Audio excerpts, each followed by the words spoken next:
নমস্কার, আমি সুবীর। আবার আপনাদের সামনে আমার সুবিরস পজিটিভিটি টক্স নিয়ে চলে এসেছি। খুব ভালো লাগছে আপনারা আপনার ভিডিওগুলো দেখছেন, ভালো ভালো কমেন্টস করছেন এবং লাইক করছেন, সেই জন্য অসংখ্য ধন্যবাদ। এবং একটা কথা কি, যে আপনারা যে সত্যি আমার ভিডিওগুলো পছন্দ করছেন, এটা তো আমার কাছে খুব বড় একটা পাওনা। আমি এটাই চেয়েছিলাম যে আমি যেন সবার মধ্যে দিয়ে একটুখানি ভাবে বাঁচতে পারি, আবার একটুখানিভাবে মানুষের মধ্যে বাঁচাতে শেখাতে পারি। মানে বলাটা ভুল, মানে কিছু ইনফরমেশান দিতে পারি, যেটার মাধ্যমে হয়তো কোনো মানুষের কোনো কিছু হেল্প হোক। যাই হোক, আপনাদের যদি কোনো হেল্প হয়ে থাকে খুব ভালো লাগবে। এটাই আমার স্বপ্ন, এটাই আমার ড্রিম বলতে পারেন, এটাই আমার এম। যাই হোক, তো আমি আজকে আপনাদের সঙ্গে এমন একটা বিষয়ে কথা বলবো, সেটা আমি আগেও বলেছি এবং ওটা প্রথম পার্ট আমি ওটা বলেছি। এটা যদি আপনার প্রথম পার্টটা না দেখে থাকেন, আমার ডেসক্রিপশন বক্সে দেওয়া আছে, ওটা আপনি একটু আপনারা দেখে নেবেন প্লিজ। সেটা হচ্ছে, আমি আজকে নিয়ে আলোচনা করব, আপনারা স্ক্রিনে দেখেছেন হয়তো, সাধারণ থেকে অসাধারণ হয়ে যাওয়ার দ্বিতীয় উপায়। মানে কি, আমরা সবাই মানুষ, তো যা ডেফিনেটলি জানি সবাই কেউ কিছু দোষ গুণ থাকেই, এটা নিয়ে কোনো সন্দেহ নেই। কেউ আমরা কমপ্লিট ম্যান নই, কিন্তু মানে আমরা কমপ্লিট হওয়ার চেষ্টা করতে পারি। তো এটাই আমাদের সবার ক্ষেত্রে একটা দারুণ একটা ভালো হওয়ার একটা উপায়। চেষ্টা করতে হবে আমাদের। তো ভালো হব কি করে, একটা অসাধারণ থেকে অসাধারণ মানুষ হব কি করে, এটা নিয়েই তো আমাদের এমন একটা সমাজ তৈরি করব যেন আমরা প্রত্যেকটা মানুষ আমাদের পজিটিভিটিটাকে বার করে নিয়ে একটা অসাধারণ মানুষ তৈরি হতে পারি। এটাই আমাদের লক্ষ্য।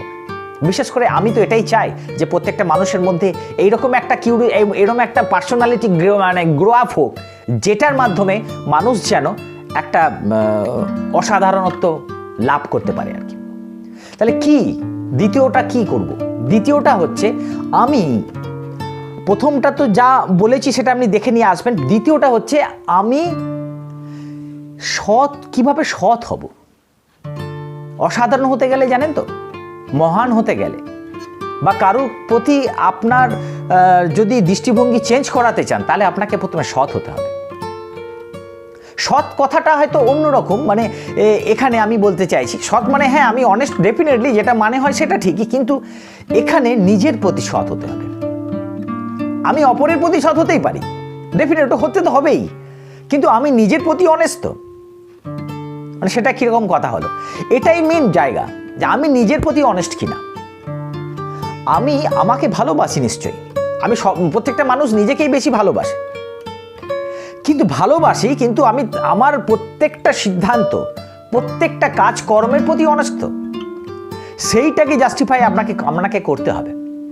এবং এটাকে আপনার আজকে থেকে আমাদের একটা দৃঢ় সংকল্প নিতে হবে যে আমরা যেন এবার থেকে নিজের প্রতি অনেস্ট হই। কীরকম?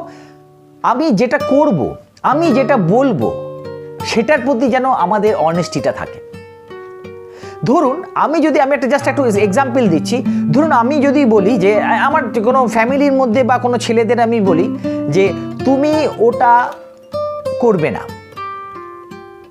কোনো একটা কিছু কাজ হয়তো বললাম করবে না, এইবার ওইটা আমি করি না। তো কোনো সময় দেখা গেল যে আমি ধরুন তুমি কারুকে চেয়ে খাবে না, আমার হয়তো ছেলে মেয়েদের আমি বলছি বা কোনো ফ্যামিলিকে বলছি কারো কাছে চেয়ে খাবে না তোমরা, কিন্তু অথচ আমি দেখছি ওদের সামনে হয়তো আমি চেয়ে খাচ্ছি। তার মানে আমি আমার কথা বলার প্রতি কোনো অনেস্ট নেই, আমার অনেস্টি আমার মধ্যে নেই। মানে আমি আগে নিজে করতে হবে। Be honest yourself please. আগে আমার প্রতি নিজে অনেস্ট হতে হবে, আমার কথার প্রতি আমার অনেস্ট হতে হবে। এটাই হচ্ছে মেন জায়গা। আমি আজকে আমি পরে লাস্টের দিকে একটা গল্প বলবো, মানে গান্ধীজির একটা গল্প, মানে উনি যে কতটা অনেস্ট ছিলেন সেটা কিন্তু আমরা এই গল্পের মাধ্যমে, একটা বাস্তব কথা, একটা গল্প আর কি, তো ওটা বুঝতে পারবেন। এই যে অনেস্টিটা, ধরুন আমি এরকম যে আমি যেটা বলছি, কথা বলছি, যার সঙ্গে কোনো কথা বলছি বা আমি কারোকে কোনো কথা দিচ্ছি, সেই কথাটা রাখতে হবে। সেই কথাটা রাখলে তবেই আমি অনেস্টি থাকবে আমার মধ্যে। আমি কারুকে কথা দিয়ে আর তার কথার কোনো মেনটেনেন্স করলাম না, সেটা কিন্তু আমার অনেস্টি পরিচয় দেয় না। আমি একজন অসাধারণ হতে চেষ্টা করছি, তার মানে আমার মধ্যে ওই অনেস্টি লাবণ্যটাকে আনতে হবে। ওই অনেস্টি লাবণ্যটাকে না আনলে কিন্তু আমরা নিজেকে সেভাবে তৈরি করতে পারবো না। আপনি যখন, যেমন ধরুন আপনি কোনো বাজারে গেলেন, বা কোনো দোকানে গেলেন, হয়তো সবজির কাছে গেলেন, সবজিওয়ালা থেকে ঠিক আছে আপনাকে আজকে ওজনে দিয়ে দাঁড়ান আপনাকে বেশি দিয়ে দিচ্ছি, হয়তো 200 গ্রাম যান, আপনি 200 গ্রাম আপনাকে হয়তো 250 গ্রাম বেশি দিয়ে দিচ্ছি। ওইখানে আপনি একটু অনেস্টিটা দেখাতে হবে, না আমাকে যে দামটা যে ওজনটা সেটাই দিন, বেশি নিয়ে আসবেন না প্লিজ। হয়তো তখন আমাদের মনে সেটা বেশি দিচ্ছে, তাহলে ওটা নিয়ে চলে যায়, ভালোই হবে, কিন্তু না, ওটা করবেন না। ওইখানে আমার অনেস্টির পরিচয়, ওটা আমি করবো না ওটা। কারণ ওইটা আমি যদি ওখানে ওই মানুষটাকে আমি যদি বলি যে না আমাকে তুমি যেটা অ্যাকুরেট, যেটা দেওয়ার তোমার দরকার তুমি আমাকে সেইটুকুই দেবে, বেশিও দেবে না, কমও দেবে না।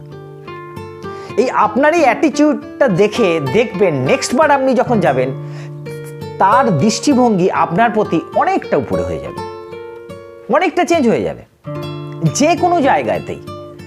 ওই অনেস্টির কথা বলছি আমি, আপনার ভেতরকার কথার দাম। ধরুন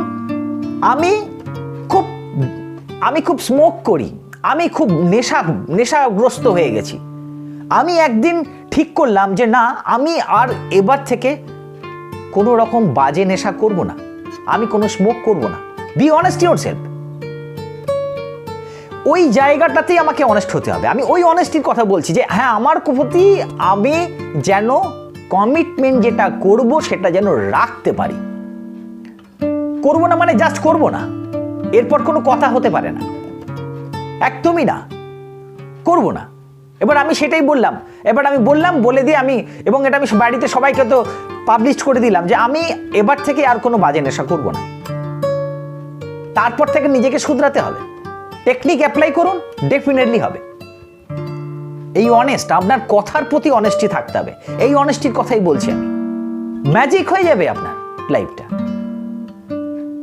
এবং দেখবেন আপনি যখন এইভাবে নিজেকে পরিবর্তন, অনেস্টি দিয়ে নিজের ভেতরের গুলো দেখবেন কথাগুলো রাখতে পারছেন না, তখন আপনার পারিবারিক মানুষজন, বন্ধু বান্ধব মানুষজন কিন্তু সবাই বলবে যে না, ওই ছেলেটা কিন্তু দারুণ অনেস্ট, ওর প্রত্যেকটা কথার দাম আছে।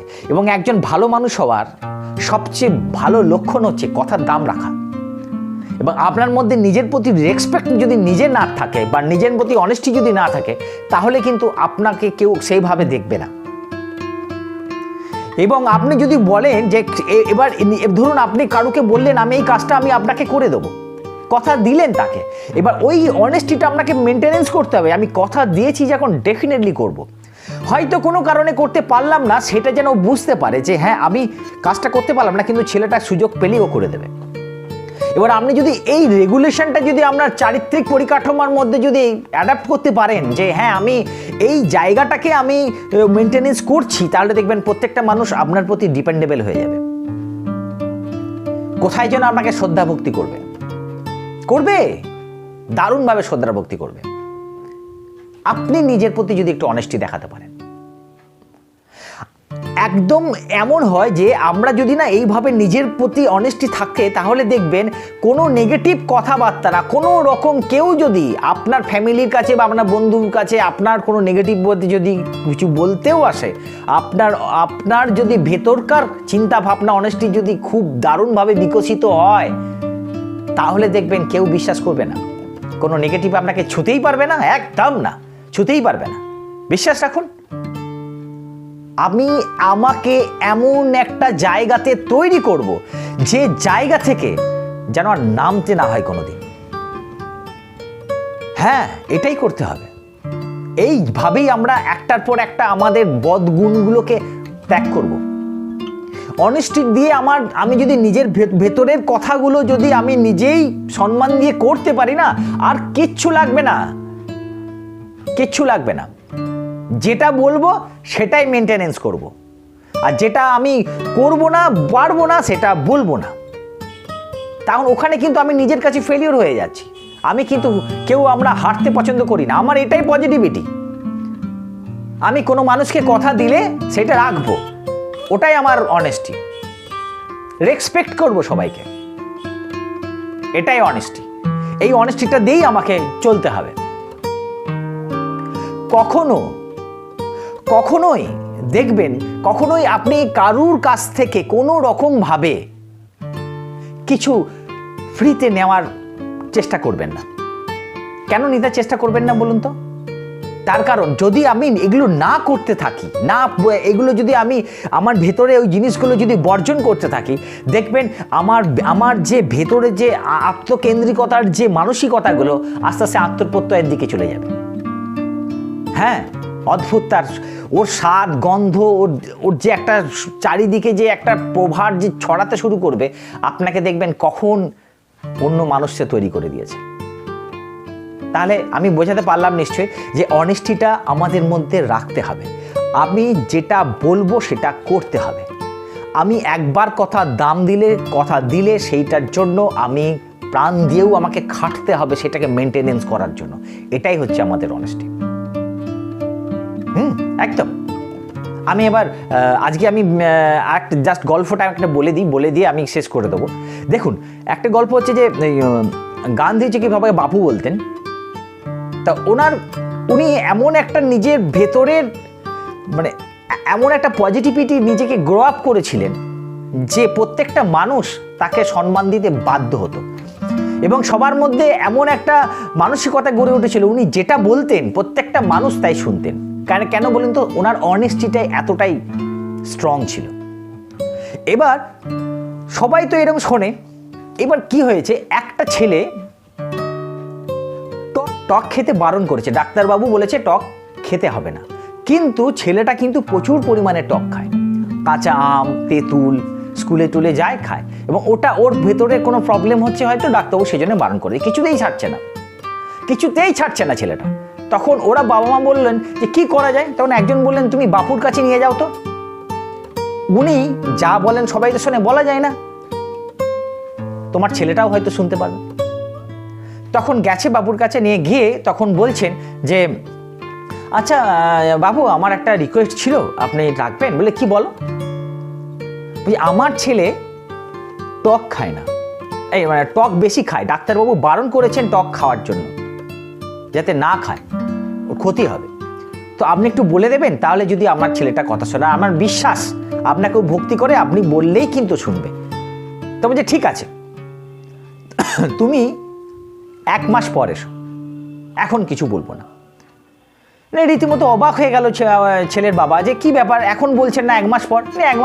1 মাস কেটে গেল। তারপর ছেলের বাবা নিয়ে এলেন, এসে তারপর বলছেন যে 1 মাস পর এসে ছেলেটার কাছে, যখন ছেলেটাকে নিয়ে এলেন ওনার কাছে, তখন ছেলেটাকে ডাকলেন, নিয়ে কোলে বসালেন, নিয়ে বলছেন বাবা তুমি টক খাওয়াটা ছেড়ে দাও, তুমি তো ভালো করে বাঁচতে চাও, বাঁচতে হবে, আমাদের বড় হতে হবে, বড় হয়ে দেশের জন্য কিছু করতে হবে, আমি জানি তুমি এরপর থেকে টক খাবে না তো? ছেলেটি বলল না, আমি আর খাবো না টক। ওই এক কথাতে মেনে নিলেন।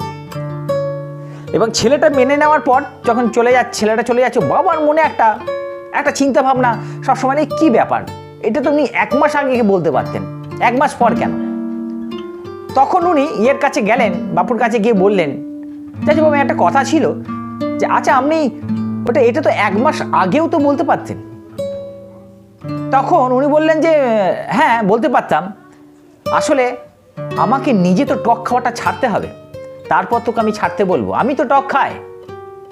তার মানে উনি আগে 1 মাস ধরে উনি নিজের টক খাওয়াটা ছেড়েছেন, তারপর কিন্তু ছেলেটাকে বলেছেন। That's why be honest yourself, নিজের প্রতি অনেস্ট থাকুন। যেটা আপনি বলছেন সেটা করছেন তো, যেটা আপনি করছেন না সেটা বলছেন না তো, তাহলে এটা অনেস্টি থাকা হলো না। এইভাবেই আমরা ভেতরে অনেস্টিটা গ্রো আপ করবো।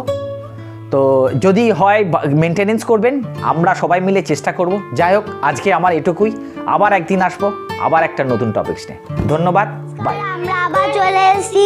আপনারা আমাদের চ্যানেলটিকে সাবস্ক্রাইব করেছেন তো? যদি সাবস্ক্রাইব করে থাকেন তাহলে অসংখ্য ধন্যবাদ। আর যদি না করে থাকেন তাহলে অবশ্যই সাবস্ক্রাইব করবেন, লাইক করবেন, শেয়ার করবেন এবং নোটিফিকেশন অন করে দেবেন। টাটা। টাটা, আমরা আবার আসবো।